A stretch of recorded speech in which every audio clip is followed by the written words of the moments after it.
বড় হয়ে গেছে। যা হোক, আপনি বলেছেন যে আমার ডিআইজি সাহেব অনেক অভিজ্ঞতা সম্পন্ন লোক, তার অভিজ্ঞতার আলোকে তারা ব্যবস্থা নিয়েছে। আপনি বলেছেন যে মাইক্রো বাস যাত্রী টানছে।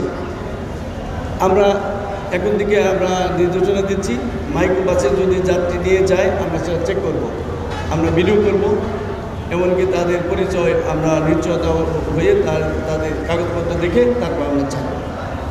আর আপনি বলছেন যে প্রতি বছরই এরকম কথা দিই, কথা ঠিক রাখতে পারি না। আসলে আমরা যেটা বলি সেটা করতে চাই।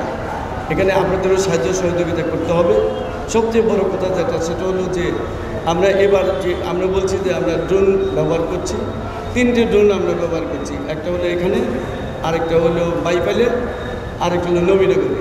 আমরা যখনই দেখবো এখানে প্রেশার, যাত্রীদের প্রেশার বেশি বাড়ছে, তখন কিন্তু আমরা করে দেবো, গাড়ির গতি আমরা অন্যদিকে ডাইভার্সন করে দেবো।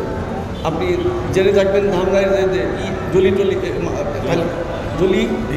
জুলি ভিটা আছে, ওখান থেকে কালিয়াকুর পর্যন্ত আমরা বাইপাস করব। এরপরে যদি সংকলন না হয় আমরা তখন মানিকগঞ্জের কালামপুর দিয়ে মির্জাপুর বাইপাস করব। আমরা আশা করছি এবারে যাত্রা নিরাপদ হবে এবং যানজট মুক্ত হবে।